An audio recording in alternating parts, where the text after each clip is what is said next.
Hello everybody, good morning. I am today working on my cold plunge, just changing the filter. I'm gonna show you how I change the filter, put in the chemicals, and take care of the cold plunge that you see on Shark Tank. Ready? Let's do this. Right now we are displaced from our house because, well, we are getting our floors done. We had a little leak and taking care of that. But today I just came back, my husband and I, we could adjust the backyard and what you're all here for, taking care of the cold plunge. I do this once a month. I change the filter, and this is how we do it. All right, so before you take this off with the other filter, it will be full of water. I did this part before I got on here. To stop the water from coming into this filter, you're gonna wanna push this up. I did that, and then you get this wrench, and that is how you're able to tighten this. Very important that you make sure this O-ring stays on when you are dumping it and changing it, right? All I did was dump out the old filter, and now I'm just screwing the sucker back on, and then I'm gonna use my wrench to tighten it. Super easy. When you do get your cold plunge for the first time, you will notice that the filter is wet, and I believe they do that for a test. And now once I push this back down, I'm gonna make sure that this is nice and tight again. I don't wanna like overly tighten it, right? Nice and tight. And then I push that back down and it lets all the water in. Now it's gonna be filtering again. I do turn off the cold plunge before I do these things. You'll see here that I actually have an air conditioning cover instead of this regular cover that would be over this part. And it is because I live in Arizona and this part gets a lot of sun in the early morning, and when it's 100 degrees out, I just thought that this would be a good way of hiding it. I do need to clean it. Like I said, we haven't been home, like everything. We've been gone for like 3 weeks. I just come back once in a while to take care of this. I will be decking this whole area out to be a nice little zen space. Do suggest having a rug. Right now we're focusing on the cold plunge. It is off right now. I'm going to take my scooper. I bought this from Amazon. I thought it would be a lot bigger. See how fine that mesh is?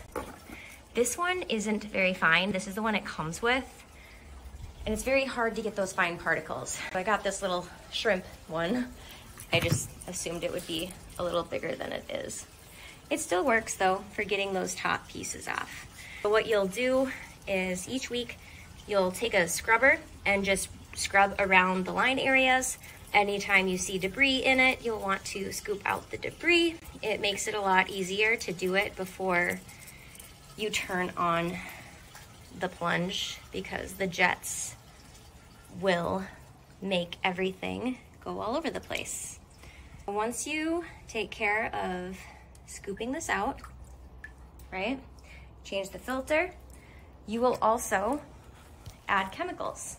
This will tell you how to do everything. It's very straightforward, or you can use a YouTube tutorial.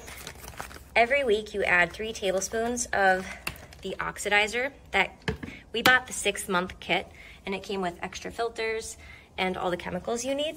And then you will use, it says wipe the water jets, right?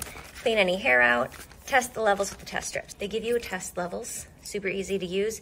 You just dip it in and then match it up with the corresponding number and then see how much to add. Like today, I added 1 tablespoon of sanitizer, I added 1 tablespoon of pH, and my alkalinity was just fine. I've actually had these longer than 6 months and they've been just fine. You don't necessarily use them all. That is how you take care of the cold plunge. And then I like to keep it on a plug that I can control from my phone, and now it works again. Always want to make sure that you have your cover on. It keeps it cooler. We do have the hot and cold plunge. Super easy, just like a hot tub cover, right? And now it's all good. So my plunge, when I first got it, I thought it was broken, or because I did not know. We don't have it super cold right now. I don't know, it's not doing that. It just looks like it's doing that on my camera. Weird, very strange. This is how I set the temperature. I have it set to 40 and it is currently at 45. I believe that's right. And then inside of here is all the inner workings. You can see that the filter is working here just fine. And then down here, this is the cooler, right? I control it I don't control that here. I control it on the other side. That is how you take care of your cold plunge. Thank you so much for watching. I hope that this helps you. If you have a cold plunge or looking to get a cold plunge, let me know if you have any questions. I've gone through a lot of things. I've contacted support a lot, and I'm happy to help. All right, see you in the next video. Don't forget to like and subscribe.